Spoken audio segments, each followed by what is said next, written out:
Buena, mi gente. Hello.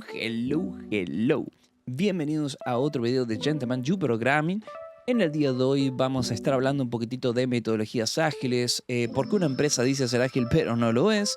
Vamos a ver, hacer una comparación con lo que sería Waterfall y un poquitito de todo. Así que nada, tómense un cafecito mientras hablamos, ¿sí? Quiero que esto lo dejen si quieren mientras trabajan, etc. Es una cosita nueva que estoy tratando. Esto también va a estar obviamente como podcast dentro de Apple Podcasts y Spotify. Así que empecemos. Bueno, primero de todo vamos a hablar un poquitito de cómo surge todo esto. Esto surge porque estoy haciendo un libro que ya más o menos lo vengo comentando en los diferentes streams. Para los que no saben, hago streams en Twitch, de los cuales ese contenido luego es extraído, se pone en YouTube, etc. Pero dentro de esos streams estuve hablando un poquitito de un libro que estoy haciendo que se llama A Clean Programmer is the Best Kind of Programmer. Está en inglés actualmente. Ya tengo gente muy crack que se ha prácticamente propuesto para poder pasarlo al español, así que lo vamos a tener en español también. Y es un libro que va a ser gratis para todo el mundo, ¿sí? Va a ser mi aporte para la comunidad. Va a ser sobre metodologías ágiles, sobre lo que sería el Clean Agile, el Clean Architecture. Va a también hablar de cómo mejorar comunicaciones en una empresa. Tiene un poquitito de todo, ¿sí? Y en el día de hoy vamos a estar hablando de la parte de Agile de este libro. Entonces, vamos a empezar. Primero de todo, vamos a hablar un poquitito de lo que sería el Waterfall. Bien, para dar así un primer vistazo a todo esto. Para los que no lo saben, el Waterfall es una metodología ultra tradicional que se sigue utilizando en muchísimas empresas, ¿sí? Y no es nada malo, ¿eh? No es nada malo, dependiendo qué es lo que hace la empresa. Ahí está el tema. Normalmente cuando trabajamos con Waterfall es porque nuestros requerimientos son súper estables, ¿sí? Por ejemplo, una línea de producción, como una fábrica, bueno, eso es ultra Waterfall. ¿Por qué? Porque sabemos que para poder crear un juguete, por ejemplo, necesitamos tantos materiales, tanta cantidad de cada material, ¿sí? Que se puede volar por peso o lo que fuese. Y sabemos que siempre que lo hagamos de cierta manera, el resultado va a ser el mismo, ¿verdad? Bien, en todo este proceso, estamos considerando nuevamente que los requerimientos no cambian. Pero nosotros estamos trabajando en software. Cuando trabajamos en software, ya ahí la cosa es diferente, ¿sí? ¿Por qué? Porque las necesidades son las cuales dan a nuestros requerimientos de software. Y esas necesidades generalmente van cambiando. Ahí está el problema. Entonces, vamos a hablar un poquitito de la metodología de Waterfall, cómo son los pasitos. Y prácticamente tenemos lo que se llaman los stakeholders, que son cualquier persona que esté implicada, ¿sí? Y tengo una necesidad que deba ser satisfecha y el resultado de este proceso le da a dar algún tipo de beneficio. Esa es la realidad. Entonces, primero lo que hacemos es sacar los requerimientos, ¿bien? Cuáles son las necesidades que se están teniendo. De ahí vamos a hacer algo que se llama una planeación, un planning, ¿bien? Este planeamiento prácticamente es un análisis de dichos requisitos, de ahí se hace un design de una solución y, por ejemplo, podemos agarrar, ¿sí? Si vamos ya a diferentes pasitos, vamos a generar nuestras tareas, que son las cuales vamos a ir llevando a cabo. Después viene la siguiente etapa, que es la de implementación, que es desarrollarlo, ¿bien? Seguir el planeamiento, desarrollar todas estas tareas que hemos escrito. Y sería, por ejemplo, en este caso, digamos, dentro de un proyecto de software, crear el proyecto de software. Una vez que ya tenemos todo listo, lo que se hace es un delivery, que es entregar el software y obtener feedback. En el proceso vamos a generar lo que es documentaciones, por ejemplo. Bien. Y por último de todo tenemos el mantenimiento, que es cuando ya está largado, ya está funcionando, el cliente le da el ok, bien, está en producción y la gente lo empieza a utilizar. Entonces le vamos a empezar a dar mantenimiento. Ahora, hay un temita muy importante acá, que es nuevamente que si este procedimiento waterfall que estamos llevando a cabo tiene requerimientos cambiantes, estamos hasta las manos. Así nomás. Ustedes piensen que cuando nosotros estamos trabajando dentro de un proyecto, ¿sí? Todas estas necesidades no cambian supuestamente. Por eso es el waterfall. Pero ¿qué pasa si la necesidad de un cliente cambia cuando lo estamos implementando. Cuando ya hicimos el planeamiento, ya hicimos el análisis, el diseño de la solución y lo estamos implementando. Hay veces que el planeamiento en estos sistemas de waterfall es muy largo. ¿Sí? Puede llevar meses llevar algo a cabo. Si las necesidades cambian, el cliente va a esperar meses hasta tener algo, hasta que se haga el delivery, para poder decir, al final esto no es lo que yo quería, date cuenta. Por favor, cambiémoslo. Va a desperdiciar todo ese tiempo, dinero y documentación, porque la documentación lleva mucho tiempo. Ahí viene el tema, ¿sí? De vuelta, si estamos en una fábrica está espectacular, porque ya sabemos cuáles son los materiales que necesitamos, cuáles son las cantidades de cada uno. Vamos a introducirlo en nuestra máquina y se va a hacer el proceso de ensamblaje y pumba, ya tenemos nuestros juguetitos y lo podemos vender. Ya está. Bien, espectacular. Pero si las cosas cambian, estamos trabajando con personas. Ojo acá. Entonces, hay otra muy buena analogía que a mí me gusta mucho, que la dijo Uncle Bob en un podcast que escuché en su momento. Para que no saben quién es, Uncle Bob nuevamente es mi amo y señor Dios para mí, que es el creador de la metodología ágil prácticamente, ¿sí? Uno de los fundadores. También es el creador de la Clean Architecture y de Clean Code y de lo que quieran. Es increíble. Y da una muy buena analogía que es la del piloto de avión. Bien, acá está el tema. Si nosotros somos pilotos de avión, estamos volando por el cielo, ¿ustedes qué prefieren? ¿Que se les informe en cualquier momento que hay una avería en el avión? ¿O que espere a que el avión aterrice para decírtelo? Ojo, esa avería puede ser, ha fallado el motor. Y cuando aterriza el avión es forzosamente y nos hacemos pelota. ¿Bien? Esto es lo mismo. Nosotros queremos que se nos informe lo más rápido posible para no desperdiciar tiempo y no tener problemáticas. Por eso es que surge la metodología ágil. La metodología ágil, para que se den una idea cómo surge y demás, ¿sí? Esto que es muy, muy interesante, realmente es muy, muy interesante, surge con gente que la mayoría, gente técnica, ¿sí? Dentro de ellos, Uncle Bob, por ejemplo. Se juntó muchísima gente, tanto los que estaban a favor como los que no estaban a favor de las metodologías ágiles. Ojo con eso. Se puso una pizarra y se empezó a hablar. Bien, se puso a dar propuestas sobre las metodologías ágiles y se dejaba que la gente opine lo que no y lo que sí. Esto también está muy bueno porque cuando uno involucra a la gente que estaba en contra, se dan diferentes posturas muy buenas, ¿ok? Y también lo que hace es, como ellos fueron parte de este proceso, que acepten el resultado. Bien, es fantástico. Entonces, dentro de todo esto, ¿no? Se sigue hablando de metodologías ágiles, se empieza a presentar las diferentes posturas, yo estoy en contra. Bueno, ¿qué pasa? Durante todo ese proceso había, como les digo, una pizarra con todas las cosas de metodologías ágiles. Y todo el mundo la aceptaba. Eso es lo peor de todo. Individualmente las cosas se estaban aceptando. Ahora, todo esto que acabo de decir, quiero que se lo tomen muy en cuenta, que se lo guarden, porque lo vamos a estar hablando dentro de un ratito. ¿Ok? Entonces, nuevamente, nosotros cuando trabajamos en un proyecto, es una sucesión de eventos constante, ¿verdad? Y cambiante. En la parte del análisis nunca cambia, perdón, nunca termina. Y nosotros queremos tener feedback lo antes posible. Nuevamente, eso es la key, ¿bien?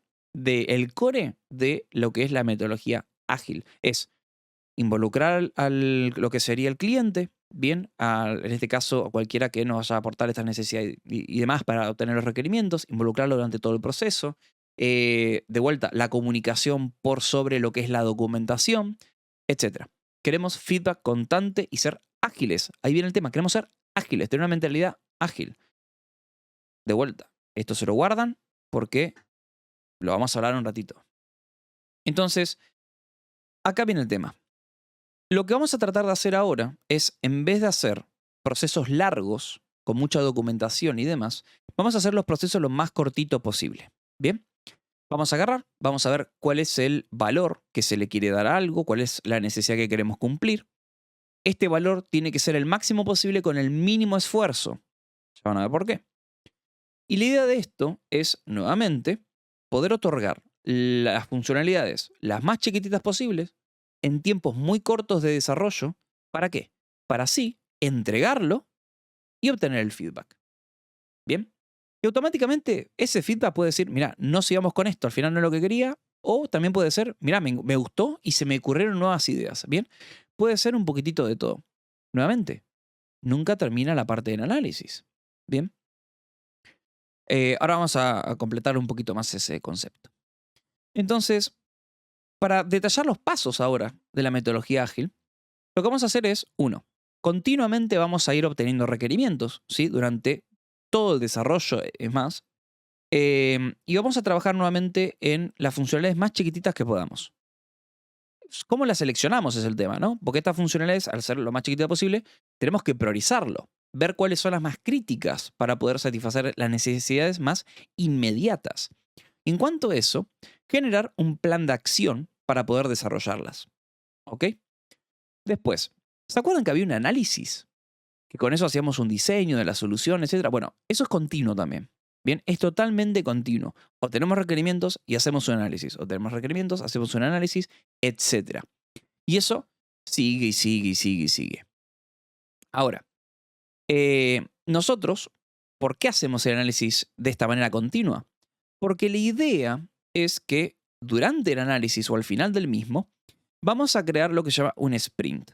Bien, esta es, a ver, una cosa bastante interesante. La metodología ágil no quiere decir que se vaya a utilizar un sprint. Para el que no lo sepa lo que es, un sprint es un tiempo de trabajo en el cual nosotros vamos a acordar, por ejemplo, trabajar, no sé, cada una semana vamos a elegir qué vamos a hacer y lo vamos a entregar. Puede ser de 1, 2 semanas, hay equipos que lo hacen de a 3 semanas o más. Normalmente se hace de 1 a 2 semanas, ¿ok? Entonces, el análisis se hace continuamente. ¿Para qué? Para que cuando el sprint acabe, siempre haya algo para agarrar y seguir trabajando. Esa es la principal idea. De vuelta, ahí viene lo que sería el sprint, que nuevamente es lo que acuerda el equipo que va a realizar en esta franja de tiempo, en esta semana o 2 semanitas. Y una vez que el equipo ya lo haya desarrollado, lo que se hace es entregarlo. Cuando se entrega, se vuelve para atrás y se vuelve a ver los resultados del análisis para ver cuál es la siguiente funcionalidad a atacar. Bien, esa sería la idea de la metodología ágil. Ahora, ¿qué pasa si no llegamos a entregar todo en la semana, 2 semanitas esa? ¿Qué pasa? ¿Se rompió el proceso? ¿Estamos mal? No, no pasa nada. Se hace algo que se llama carry over, ¿sí? Que es decir, mira, esto no lo llegué a terminar, por lo cual lo entregamos en el siguiente sprint. Y es lo primero que se va a atacar, ¿bien? ¿Por qué? Porque ya estaba priorizado y obviamente si estaba priorizado va a ser más prioritario que lo que venga luego. Eso, de vuelta, en la parte de análisis puede cambiar. Se puede llegar a ver que nuevamente, como teníamos los requerimientos bien metidos y sabemos que son continuos y tenemos involucrado acá al que nos va a decir cuáles son sus necesidades en todo el proceso, nos puede llegar a decir, pero ahora aprovechemos ya que hiciste el carryover, no es lo que yo quería. Me acabo de dar cuenta, no es lo que yo quería. Directamente, saquémoslo. Que está bueno a veces, ¿eh? Ojo. Pero bueno, esa sería un poquitito de la idea con esto. Entonces, cada vez que nosotros hacemos un delivery, nuevamente, buscamos el feedback. Bien. Y acá hay 2 tipos de proyecto. Los más normales. Uno es que tenemos clientes, bien, los cuales ellos nos van a decir cuáles son sus necesidades y etcétera. Pero acá el problema viene cuando estamos hablando de un producto propio. Porque ahí nosotros seríamos como los clientes, ¿no? Nosotros somos los cuales investigamos y sacamos cuáles son las necesidades de los posibles usuarios que va a tener la aplicación. Y todo esto, todo este proceso de los requerimientos constantes, ¿sí? Y cambiantes, el análisis continuo, etcétera, viene de lo que se llama el discovery. Esto es un temón que se lo tienen que aprender porque nosotros como desarrolladores tenemos la mala suerte de que generalmente cuando trabajamos en, por ejemplo, software factories, esta parte no la conocemos. Nosotros solamente vamos, agarramos el Jira o el Trello, vemos que tenemos una tareita asignada y la realizamos, ¿verdad? Bueno, es mucho más interesante que todo esto. El Discovery surge, y si nos remontamos bien a épocas anteriores, a épocas, por ejemplo, donde se generaba publicidad para poder vender un producto, los cuales eran cosas que ni siquiera se sabía si la gente los quería. Bien, no sé si alguno vio por ahí la serie Mad Men, bien, que eran publicistas y vendían cosas que eran a veces cualquier cosa, ¿sí? Cosas que un inventor se sacaba de la galera y hay que venderlas. ¿Por qué? Porque agarraba, las creaba, generaba stock y las trataban de vender. Y se lo trataban de meter por la boca a los usuarios prácticamente, ¿sí? Se los trataba de encajar de una manera como venga. ¿Cuál es el problema? Si el usuario después decía esto no me sirve, esto es una porquería, todo ese stock se perdía. Entonces se empezó a hacer estudios de mercado, se empezó a investigar cuáles son las necesidades reales de los usuarios y a partir de ahí se trataron de sacar productos o servicios. Bien, esa es la idea del discovery. Y el discovery nunca termina, es un proceso totalmente continuo y constante, ¿ok? Siempre estamos investigando qué es lo que pasa con el usuario. Existe un tipo de metodología que se llama el Double Diamond, ¿sí? O doble diamante, que es este proceso de hacer discovery, generar como resultado de discovery cuáles son las necesidades y las funcionalidades, bien, cuál es el valor que queremos obtener, que eso es lo que nosotros llamamos outcome, y ver cómo resolverlo. Ese es el output. El outcome es el valor y el output es cómo vamos a brindar dicho valor. Y el outcome es lo que nosotros agarramos como desarrolladores y entregamos. ¿Bien? Ya sé que nos fuimos mucho, pero en verdad son temas que tienen que saber. Está bueno conocer la otra parte, la otra cara de la moneda. ¿Bien? No es que nosotros somos desarrolladores, nos llega una tareita y tenemos que empezar a desarrollarla, entregarla y ya está. No, piensen un poco, vean realmente si es lo que se quiere y den recomendaciones. No se queden nunca con el esto es lo que tengo que hacer porque me dijeron que hay que hacerlo así. Consulten, averigüen, indaguen y traten de brindar también su punto de vista. ¿Ok? Y ahora vamos al temita de por qué todos decimos que somos ágiles, pero no siempre somos ágiles. Si yo sé que ustedes como oyentes están en una empresa, es más, gente que me lo esté viendo esto en YouTube, por ejemplo, por favor pónganlo como comentario. ¿Cuántos de ustedes tienen dailies? Seguramente el 98% van a decir que sí, yo tengo una daily. Por lo cual, somos una empresa ágil. Mentira. Ahí está el tema.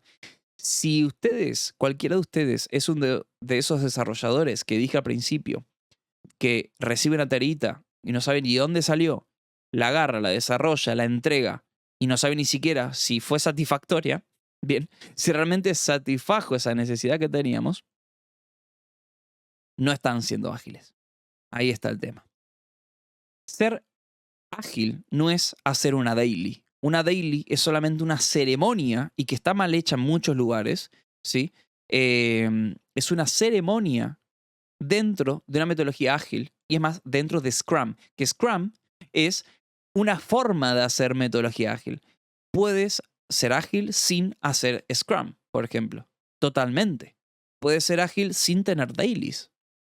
Todo depende del equipo, todo depende de la empresa y cómo se desenvuelvan, ¿ok? Entonces, ¿qué es ser ágil? Es una forma de pensar, ¿bien? Es una forma de pensar que para que se pueda implementar, tiene que ser parte de la mente de todas las personas de la organización. Es así, es la única forma. Por ejemplo, se puede adoptar un waterfall, que es lo que hablamos al principio, que acuérdense las desventajas, los requerimientos cambiantes que no eran aceptados, había que esperar hasta el final. Bueno, se puede tomar una mentalidad waterfall dentro de las metodologías ágiles. Por ejemplo, ¿qué pasa si se hace un análisis y en ese análisis, bien, no se involucra al desarrollador en ningún momento? ¿Qué puede llegar a pasar? Puede llegar a pasar, como nos pasa en muchas empresas. Y cuando el desarrollador toma esta tarea, se da cuenta que, upa, esto no se puede hacer. Técnicamente es imposible. ¿Qué vamos a hacer? ¿Lo vamos a tratar de desarrollar igual? ¿Lo vamos a entregar? Y recién ahí vamos a decir, mira, como feedback te digo, esto era o es imposible de hacer. Y se hace un carryover. O sea que tenemos que esperar todo un sprint para poder hablar con el diseñador y decir, mira, esto no lo puedo hacer. No, seamos ágiles. Ágiles es obtener feedback lo antes posible, otorgar feedback lo antes posible y adaptarse al cambio, adaptarse a los requerimientos cambiantes. Por lo cual, acá lo que se tendría que haber hecho es, el desarrollador tendría que haber sido parte del análisis, parte del discovery. Este desarrollador tendría que haber dado su punto de vista para que el output, la solución brindada, sea, de vuelta, la que mínimo esfuerzo se tenga que aplicar para llegar al mismo valor. Esa es la idea, ¿ok? Entonces, de vuelta, uno puede estar trabajando en sprints, uno puede estar haciendo Scrum, como por ejemplo, como les dijimos, tener dailies, tener retros y todo ese tipo de cosas que están impresionantemente increíbles. Pero, éxitos, sí, podemos no ser ágiles. ¿Por qué? Porque seguimos tratando de implementar en nuestras cabecitas el concepto, por ejemplo, de frizar diseños, ¿bien? Frizado de diseños, frizado de código, frizado de requerimientos, por más que estos requerimientos no sean los que realmente se necesitan, etc. Esto va a pasar que, por ejemplo, no lleguemos a entregar en cada sprint, porque son cositas que involucran y molestan al sprint. No aceptar un cambio hasta que desarrollemos el trabajo que se nos había propuesto nuevamente. Esto es una complicación enorme que puede atrasar todo. O también, miren esto, ser dueños del conocimiento y no compartirlo con el equipo, ¿sí? Al ser ágiles, tenemos que compartir contexto continuamente. Continuamente. Si nosotros, por ejemplo, trabajamos en una funcionalidad y somos los únicos que sabemos sobre esa dicha funcionalidad y no compartimos para nadie cómo desenvolverse alrededor de la misma, por ejemplo, no sé, eres arquitecto. Esto va para cualquier seniority, ¿eh? Eres arquitecto. Sos la única persona que sabe cómo funciona el sistema de autentificación de tu aplicación. No has hecho ninguna documentación, no has dado ninguna charla sobre ese tema. No eres ágil. Y haces que tu equipo no sea ágil. El día de mañana tú te vas de la empresa, el día de mañana te pasa algo, te enfermas o lo que fuese, o te tomas vacaciones, que es la clásica. Está bien, hay que tomarse un descansito. Estás atrasando a todo el equipo. Porque cualquier problema que haya o cambio que se deba realizar en ese lugarcito de autentificación, atrasas a todo el equipo. ¿Bien? No van a saber qué hacer.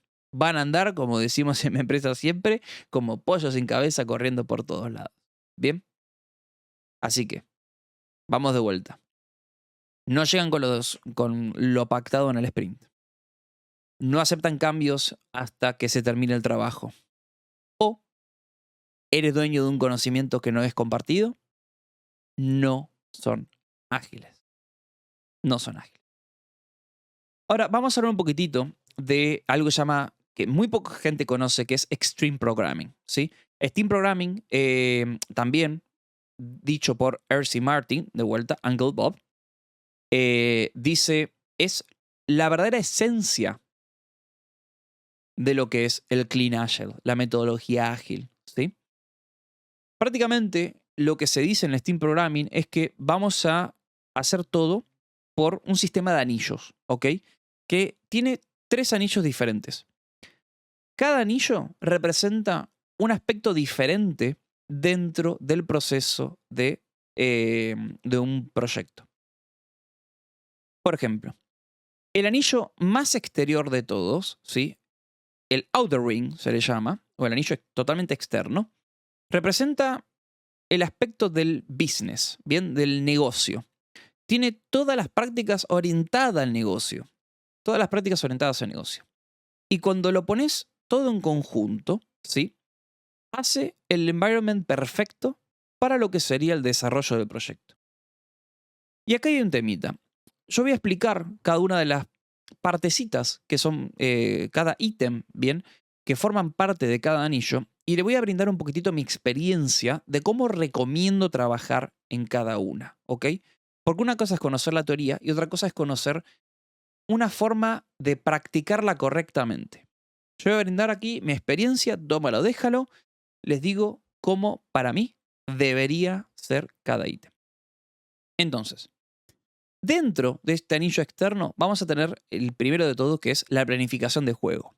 Bien, que es prácticamente agarrar el proyecto, bien, agarrar lo que se quiere realizar y romperlo en partes pequeñas.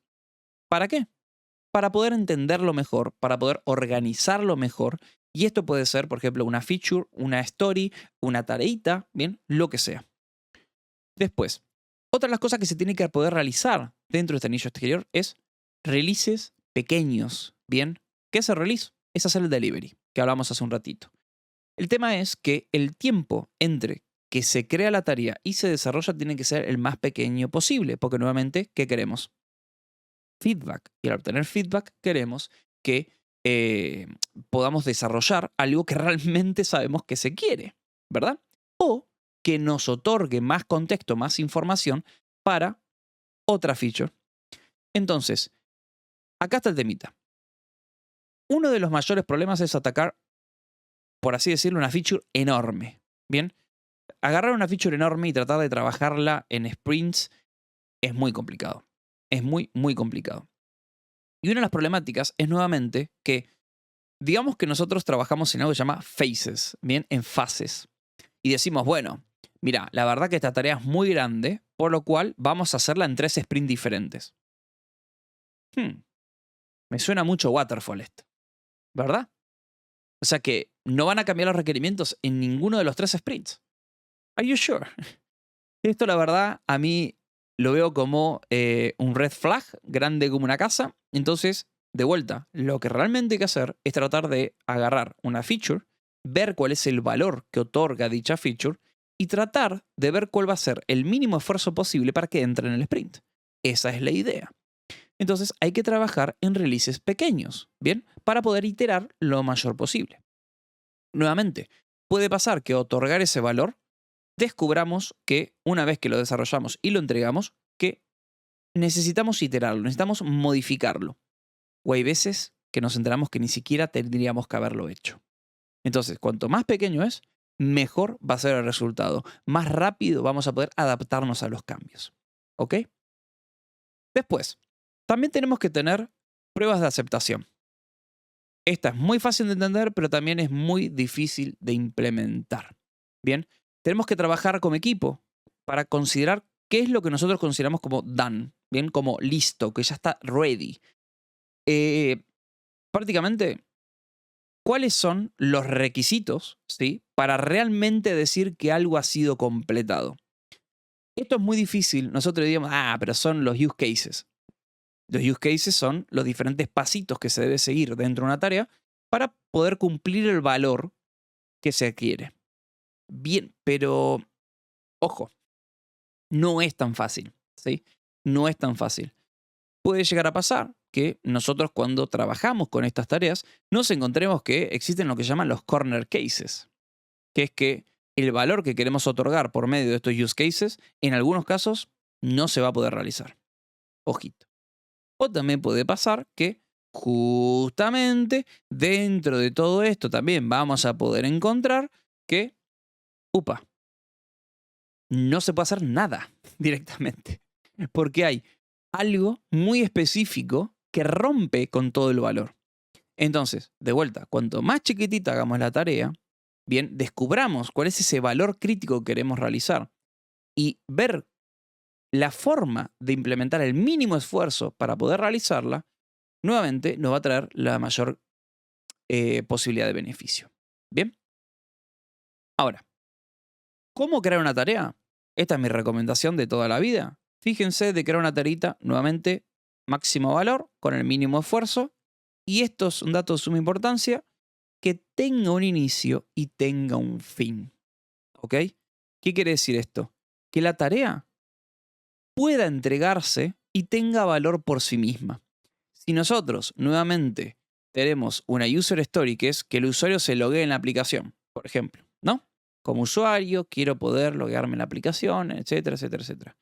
Ahora, si la user story solamente involucra que haya un formulario, que le hagas el submit y aparezca un OK en pantalla y nada más, no me sirve de nada. ¿Qué valor otorga eso? Nada. Poder loguearme, genial. Pero en verdad debería ser el valor generar autentificación en la aplicación para que ésta esté segura y solamente aquellas personas realmente válidas puedan utilizar nuestra aplicación. ¿Bien? Por lo cual, también debería navegar adentro de la app. Eso es una tareita más completa. Bien. Entonces, esto es muy, muy prioritario a la hora de decidir cómo voy a limitar mis user stories. Ahora, otro de los ítems, y es el último de este anillo externo, es todo el equipo, se llama. Que cada miembro, ¿sí?, va a otorgar una cierta funcionalidad dentro del proyecto. ¿Qué quiere decir esto? Que vamos a tener frontend, vamos a tener backend, vamos a tener designer, vamos a tener un product owner, vamos a tener un project manager, etc. Bien. El problema de acá, de este ítem, y que no mucha gente se lo va a decir, es que el mayor de los problemas es la comunicación. Y a lo largo de todo este podcast que estamos haciendo, nos vamos a dar cuenta que la comunicación es la key, es el core de la metodología ágil, ¿ok? Porque sin comunicación es prácticamente imposible hacerlo. Entonces, acá viene el tema. ¿Por qué digo que la comunicación es tan importante? Porque entre todos dependemos, ¿sí? Tenemos una dependencia entre cada miembro del equipo. Normalmente una user story no se puede hacer solamente con frontend. Hay veces que va a tener frontend, va a tener un backend, sí o sí va a tener un diseño, etc. Tenemos que trabajar como un equipo, ¿sí? Basta de pensar, esta es mi tarea, yo ya la entregué, pero el backend no funciona, entonces el backend no hizo lo que debería hacer. Mentira. Eso no es así. Nosotros tenemos una user story que queremos otorgar una cierta funcionalidad, un cierto valor, ¿sí? Un cierto valor. Y si cualquier parte del team no puede otorgar dicho valor, ¿sí? Por X razón, el team entero falla. No es que es culpa del backend, o es culpa del frontend, o es culpa del diseño, o es culpa del QA. Bien, basta de estas cosas. Acá la verdad es que el frontend, el backend, el designer y el QA tienen que trabajar en conjunto, y si alguno de ellos no entrega algo, no se entrega la tarea entera. Por lo cual, todos fallaron. Por lo cual no sirve también de nada decir es culpa del otro.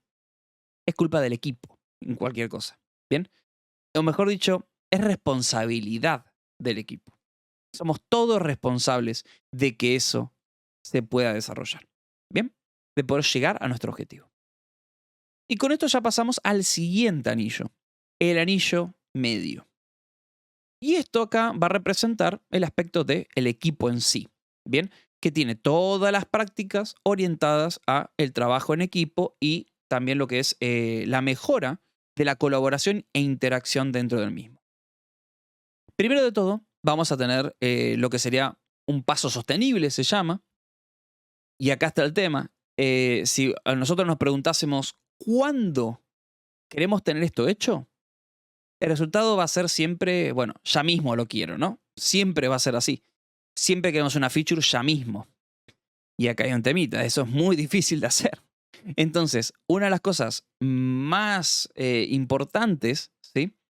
Es que es entender que el equipo no es que no lo quiera hacer. Es más, muchos de ellos van a poder entregar dicha funcionalidad. El problema viene que cada vez que nosotros querramos tener este paso de desarrollo, va a llegar un momento que nos vamos a quemar. Bien, va a llegar un momento que si nosotros estamos entregando features, porque son todas prioritarias, ya mismo, ya las quiero, right now, bueno, nos vamos a volver locos. ¿Ok? Más o menos a la tercera, cuarta iteración, a tercer, cuarto sprint, va a llegar un momento que ni siquiera una feature muy chiquitita va a poder salir. Porque el equipo se va a quemar, el equipo va a estar exhausto. Bien, entonces, nuevamente, tenemos que pensar en hacer las cosas chiquititas, pensar cómo contener nuestras funcionalidades y cómo podemos desarrollarlo de una manera que sea cómodo. Esa es la idea. Eso es lo que viene con un paso sostenible. Es poder desarrollar las cosas de cierta manera que estemos cómodos haciéndolo. Todo es prioritario, todo se quiere ya mismo. No es verdad. Vamos a ver realmente cuáles son las cosas críticas que se quieren y vamos a priorizarlos sobre las otras. Punto y pelota. Así se hace. Siguiente ítem va a ser lo que sería el collective ownership. Quiere decir que cada uno de nosotros Bien, vamos a ser dueños de forma colectiva del proyecto. ¿Ok? De vuelta.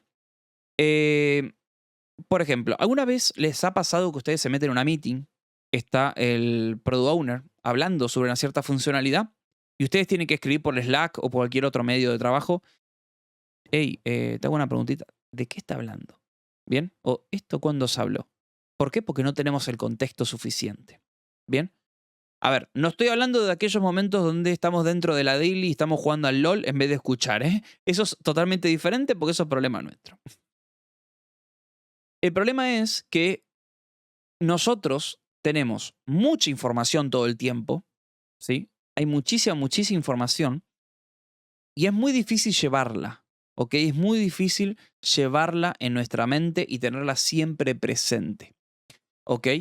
El problema también es que cuando esa información se crea dentro de lo que se llama silos, que puede ser dentro de equipos o dentro de un cierto grupo de gente, y esa información no es compartida al resto, perdemos contexto. El equipo pierde contexto. Y es parte de lo que hablamos anteriormente. Tenemos que llevar a cabo un pensamiento en el cual tenemos que compartir la información a todo momento. Tenemos que generar contexto dentro de la empresa. Cuanto más contexto se tenga, más oportunidades de dar feedback, más oportunidades de dar una opinión y más oportunidades de decir esto no va a funcionar, van a surgir. ¿Bien? Esa es la idea principal de eso. Hay que esforzarnos en comunicarnos y también, nuevamente, de ser dueños de forma colectiva del proyecto, de forma colectiva de la información, del contexto. ¿Ok? Hay que buscar la mejor manera de poder comunicar la información de manera también que no se haga un teléfono descompuesto. Ojo con esto. Hay mucha gente que lo que hace es, yo le digo a tal, para que ese tal luego le diga a su equipo. Ojo con esto. Tener middlewares de información, ¿sí? Puntos medios de información, van a hacer que lo que yo realmente quería decir, se lo voy a estar diciendo a esta otra persona la va a interpretar a su manera y luego se lo va a decir al equipo. Ojo con esto. Es muy normal jugar al teléfono descompuesto, ¿sí? Luego tenemos lo que es la integración continua. Y acá está el tema. Nosotros como programadores tenemos que estar todo el tiempo comitiendo lo más que podamos. ¿Bien? Teniendo también un límite. Esto es una muy buena recomendación, ¿eh? Teniendo un límite que es no dejar ningún día sin ningún cambio en el repositorio. ¿Ok? Eso no puede pasar. Todos los días tiene que haber un cambio en el repositorio.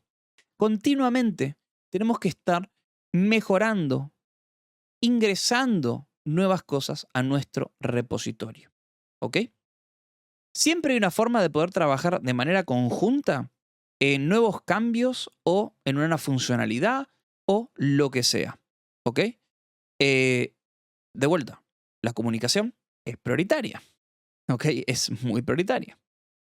Por ejemplo, vamos a hablar de que estamos en un proyecto. Dentro de este proyecto, ¿qué pasa si un desarrollador, crea un método? Bien, crea un método que hace cierta cosa. Digamos, por ejemplo, vamos a hacerlo súper simple, hace una sumatoria de números. Perfecto, no pasa nada, suma dos números y eso da como resultado la suma de los mismos. Fantástico. ¿Qué pasa ahora si yo no comiteo este cambio y tampoco le informo al resto de que he comiteado este cambio? Y ahora tengo un compañero que tiene que hacer exactamente lo mismo. Él también va a crear su método para sumar dos números. Y a la vez, otra persona por ahí también le puede pasar. Y ese también va a crear su método para sumar dos números, etc.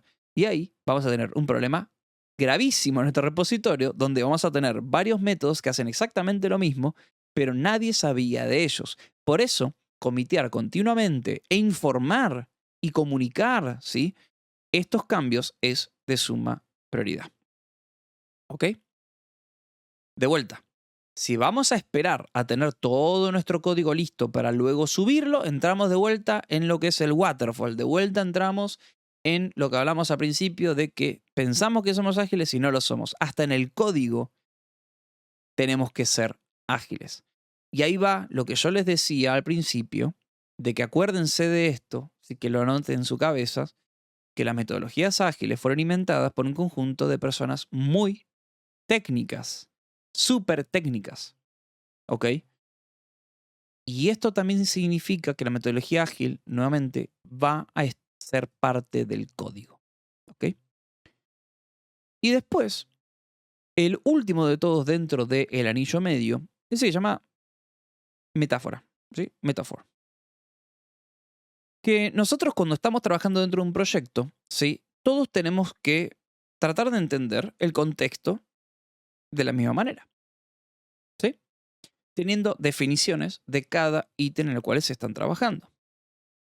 Que nosotros, por ejemplo, definamos de la misma manera, ¿sí? De la misma manera, un ítem dentro del código, está perfecto. El problema va cuando nosotros, para justamente nombrar, por ejemplo, una variable, para mí es persona, para otra persona es humano, para otra persona es animal. Bien, no importa, pero es exactamente la misma entidad.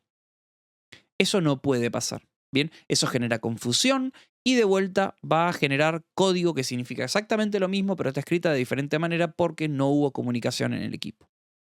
¿Ven por qué les digo que es tan importante la comunicación? Quiero que piensen esto como que cada equipo, mejor dicho, cada proyecto, es un país diferente. ¿Sí?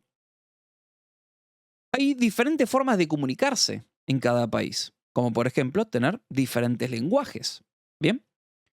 Y se puede decir que hay algunos países más cercanos que otros que utilizan exactamente el mismo lenguaje, como puede ser, por ejemplo, Estados Unidos y Londres. Estados Unidos y Londres, los dos usan ¿qué? El inglés. Pero ojo, para referirse exactamente a la misma cosa, tienen diferentes formas de decirlo. Por ejemplo, si uno quiere decir que estoy como enojado o que, sí, o que estoy, mejor dicho, no sé, estoy como enojado o no sé, una cosa por el estilo, ¿sí? En inglés, en el inglés americano, se puede decir que uno está disappointed. Mientras que en el inglés británico se dice que uno está got it. ¿Sí? Significan exactamente lo mismo, pero de diferente manera. Esto no puede pasar dentro del código, ¿sí? Hay que tratar de tener exactamente el mismo vocabulario. Y por último de todo, vamos a entrar en el último anillo, con esto vamos terminando el podcast de hoy, que es el tema del anillo interior. Y este representa todo el aspecto técnico ahora de un proyecto, ¿sí? De todos los aspectos necesarios para poder mejorar el trabajo técnico. Y agárrense con esto, porque todos sabemos de esto, todos lo sabemos, pero no sabíamos que era una metodología ágil. ¿Bien? Pair programming, que es programación con tus pares. Sentarse uno al lado del otro para mostrar tu código, ¿sí? O directamente sentarse uno al lado del otro para resolver una funcionalidad en conjunto. Ok, primero, mejora el acercamiento a una solución de la manera más rápida posible. ¿Bien? Y también estás, uno, compartiendo tu punto de vista con tu par, por lo cual están entrando a un mismo contexto, ¿ok? Están viendo un mismo punto de vista, una misma manera de pensar. Estás compartiendo tu forma de pensar con tu par, por lo cual, el día de mañana, si esta persona ahora le toca hacer algo similar, lo va a hacer de la misma manera que ya habían decidido las dos personas que empezaron a hacer programación en par, ¿sí? Pair programming, para resolver una cierta funcionalidad. Se va a generar, se podría decir, como una cultura en el código. Bien, todos van a tratar de desarrollarlo exactamente lo mismo, de la misma manera, mejor dicho. Entonces, se tiene mucho beneficio de esto. Hay mucha gente que dice, no, porque el pair programming no se usa o no debería utilizarse porque en verdad estás ocupando el tiempo que otro desarrollador podría tener para hacer otra funcionalidad. Sí, pero en verdad lo estás ganando tiempo, porque son cosas que luego el día de mañana, como acabamos de decir, el equipo va a trabajar en sincronía, ¿ok? Y a la hora de desarrollar una nueva funcionalidad, se va a hacer bien y la hora de hacer un review de ese código va a ser mejor. ¿Se entiende? Va a ser más rápido porque todos van a trabajar de la misma manera y eso es lo que queremos conseguir. Y nuevamente, la comunicación es clave. Fíjense que en casi en todos los ítems hablamos de la comunicación. Es clave, es muy importante poder posibilitar el trabajo en equipo, ¿bien? Para resolver un problema. Y también otorgar y recibir feedback de tus pares. Por eso hacemos, por ejemplo, el code review. Por eso hacemos los PRs, ¿bien? Justamente para poder recibir feedback y otorgar feedback, generar contexto dentro del equipo. Después también tenemos lo que es el simple design. Nuevamente, diseño simple y otra vez es trabajar en cosas de la manera más pequeña posible. Bien. Vamos a dar un tip, un poquitito más, ¿sí? Porque ya más o menos hablamos de esto, pero vamos a dar un tip. Digamos que queremos traer cierta funcionalidad que representa un gran challenge al equipo. ¿Ok? Siempre tenemos que buscar la forma de proveer, como dijimos antes, el mismo valor, pero con la alternativa más fácil posible. ¿Bien? Hay veces que nosotros nos damos desafíos, ¿sí? En el día a día y también tratamos de otorgar soluciones muy bonitas, muy complejas, ¿bien? Pero que tienen una proposición de valor muy linda.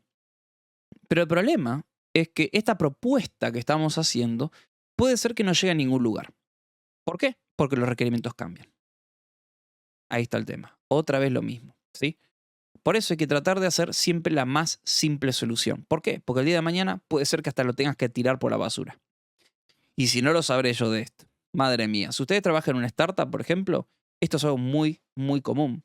Los requerimientos van a continuamente ser eliminados y eso quiere decir que hay trabajo que por ahí estuviste meses haciendo que se tiene que desechar y tirar a la basura. En verdad no se tira a la basura porque aprendiste algo en el trayecto, por ahí aprendiste código, aprendiste o creaste un nuevo método, una utilidad, que ahora sí se va a utilizar en esta nueva funcionalidad que se viene, etc. Siempre sirve, ¿no? No es desperdicio, digamos. Pero sí que hay que tener mucho cuidado con esto. Bien. Una forma de codificar esto, como yo lo digo siempre, es simple y elegante. Esa es la mejor forma. Una solución simple y elegante. El refactoring es otro de los ítems dentro de este anillo. Sí, el refactoring, el de todos los días. Bien, el que tanto siempre tenemos miedo. Hay una frase muy, muy común, que a mí no me gusta para nada, que es la de si anda, no lo toques. ¿No? La clásica. Si anda, no lo toques. Mentira, hay que tocarlo. Ahí está el tema. No es el mindset correcto. ¿Sí? ¿Y por qué esto? Porque si nosotros nos adentramos con esta mentalidad, va a quedar código legacy por todos lados. Código desactualizado, código que no es reutilizable, etc. Código que es imposible de mantener. Bien. Es más, tenemos que refactorizar lo más posible, continuamente. Eso es lo que hay que hacer. Siempre hay que tratar de meter refactor en algún lugar. Existe algo que se llama la deuda técnica. ¿Qué es la deuda técnica? Nosotros como desarrolladores, bueno, tenemos las ganas siempre de hacer un code quality de la hostia, ¿no? De hacer una calidad de código espectacular y que vean mi código y digan, ¡guau! ¡Qué impresionante lo que hizo esta persona!, ¿no? Pero hay un problema. Muchas veces no lo podemos hacer. ¿Por qué? Por tiempos, por deadlines, ¿sí? O sea, time constraints. Después vamos a tener también problemáticas a la hora de, no sé, un conflicto en cuanto a requisito. Pelearme con mis pares, pasa. Bien, diferentes formas de pensar, cómo resolver algo, que si hacemos lo de los otros ítems que vimos antes, medio que se va a solucionar. Entonces tenemos que tratar de implementar un código que va a ser rápido. Y rápido codeado, rápido. Y el problema con esto es que la calidad de código por ahí es un poco más baja o mucho más baja de lo que realmente queríamos. El clásico. Pero acá, mirá, tendría que haber creado una variable para guardar estos valores porque se reutilizan en todos lados. Pero lo voy a hardcodear y lo meto así. ¿Cuántas veces hemos dicho voy a hardcodearlo porque si no, no llegamos? ¿No? Eso hay que anotarlo para luego hacerle un refactor. Mi recomendación es en cada sprint que hablen, ¿sí?, dentro de ese equipo, identifiquen cuáles son las cosas que hay que refactorizar right now. Cuáles son las más prioritarias. Y traten de hacer un refactor en formato de pair programming, ¿sí? Todos juntos en una meeting. Por ahí, el de más seniority es el cual lo va a desarrollar y llevar a cabo este refactor, mientras que los otros van otorgando, ¿sí? Diferentes puntos de vista de cómo resolverlo. ¿Por qué? De vuelta, van a poner todos en conjunto, se van a poner en el mismo mindset, van a ver la mejor forma de codificar eso, y la próxima vez que tengan que hacer una funcionalidad o algo parecido, ya todos saben cómo hacerlo correctamente. Y eso va a aumentar la calidad de código y también la velocidad con la cual se va a desarrollar, ¿sí?